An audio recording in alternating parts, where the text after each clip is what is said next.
I'm calling it my senior sunset list. Well, what do you have so far? Figure out where I want to apply to college. For a senior, you are woefully behind. Have a traditional chuseok with my Korean family. And the most pressing item on my list, defining the relationship with Minho and I. You know how much I value our friendship. Our friendship. What I'm trying to get at is I should take this. Okay, so my timing sucks. I love the series, and I have been shipping Kitty and Minho since the first episode of the series. So I was obsessed with this season. You two just have such wonderful chemistry, and I was wondering, since the relationship has had such a wonderful evolution these past 3 seasons, what is it that each of you feel might have been like a defining moment for that relationship? I feel like they've had many, like you said, they've gone through such a arc throughout all 3 seasons, and like their dynamic has changed vastly of like not liking this person to really liking them as a friend and still not seeing them romantically, and then all of a sudden being like the only person in the world they want to be with. I think is so special to kind of watch every piece unfold. But I would say defining moments that have really changed those chapters or have led us to each one. I think back to season 1, like when they were speaking to each other in the kitchen and getting like the first time they really had a heart to heart. And like I think she started seeing him as a real person. And I think there was even a joke in there that this was like years ago now, but a joke about being like, wow, like you're not like you have a real heart in there. And I like touch him and like be like, oh, like you're actually kind of nice and like you don't just suck. I think that was definitely like a big moment for Kitty of being like, maybe I've been too simple with my impression of who this person is. Like maybe he actually can be great. And that definitely kind of started and sparked like a new like impression of him. Yeah. Yeah, I think for me, like, I was trying to figure out a defining moment, which I did land on, but I feel like it was more of a whole progression, like little by little, it just became a whole thing. But then, I would say maybe the point when this was also back in season 1, where just runs towards the stage to Mm. rescue Kitty from the fire that happened from the sparks on stage.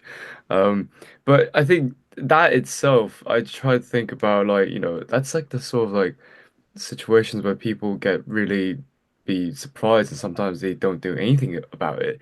But his immediate thought was go on stage and help Kitty out. And I think after, once the ruckus was over and like she stopped squirming and the fire was out, that's the whole like eye contact moment was something probably he felt special. And then once they swooped in, he was like, right, I forgot this is not my place. And then but then you can see in his face where he's like, okay, right, this is not where I belong, maybe. But that's probably when he felt something there. Mm. For sure. Yeah, no, and I love it. I feel like he's always like been like there for Kitty. Like this, like sometimes like subtly, but like that's what I've loved. It's just that and as supportive as Kitty is, that's just a really great relationship.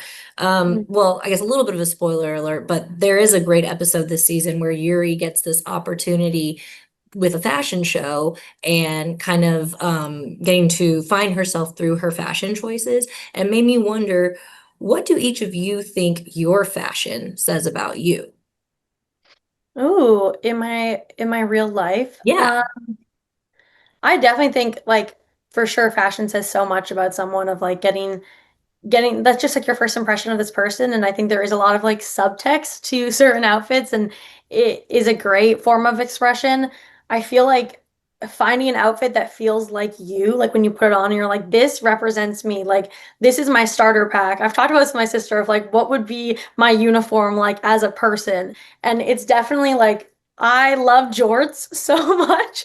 I'm like a denim shorts, but like a baggy, like to my knees jorts outfit. I feel like whenever I feel like this is such a silly word to say, whenever you feel swaggy, but I think that type of like fashion sense of just being comfortable but still feeling cool and feeling like fashionable but still like comfy, I think to me is something that's like very important is I'm always gonna be my happiest when I'm in a comfortable outfit, and like I have talked about this so much, especially with our type of career when we dress up a lot of the time and like we're wearing fancy dresses. That can be so fun in moments, but I'm always going to feel the most like myself when I'm wearing like baggy jeans and a sweatshirt and like my glasses and my earrings. Like I feel like the most like myself wearing comfortable clothes that I can move in and I can live my life in versus like a fancy dress is fun once in a while, but it's not when I feel most myself for sure. Yeah, I love that. Yeah, I feel the same way. What about you? I think it's for me like I can say I feel like I can say that I'm trying not to put too much thought into what I'm wearing because I feel like there's just so many other things I could probably be more focused or at least be thinking about, and it cannot just be important. It could just be something like, oh, what can I have for lunch or dinner today? And I think I prioritize that more instead of the clothing. For me, the way how I choose clothes is, yes, I think mostly it was something comfortable, like baggy, and just a shirt, jacket on, or something like that, something simple. But I also just sometimes go with the weather. If the weather's nice, and if it's during the day, I would wear something colorful, and then. But then it's not like I would tr do like mix and matches, but it's more like, right, that's colorful, that's colorful. Let's just go with it. If it doesn't look good in the future, I'll know. If it does, yay, I found something new. And I just kind of go along with it. That's pretty much it, really. We have very different strengths. If he's very good at not overthinking things, and I can't help but overthink things. And we run into this with any scenario in life is like he's amazing at not overthinking it, and I'm complete opposite. There's pros and cons to both. That's true. I love that. They are giving me the rap, but I love both y'all's answers because they're so, I mean, that kind of like encapsulate you too. I love Yeah, that. I'm an overthinker sums it too, up. so I get it, but I admire that a lot. Thank you guys so much. I really appreciate your time. Thank you. Thank you. Nice to meet you. Look at everything you've done to make everyone else shine. You deserve to shine too. She's a really great person to have in your corner. She really is. Kizzy!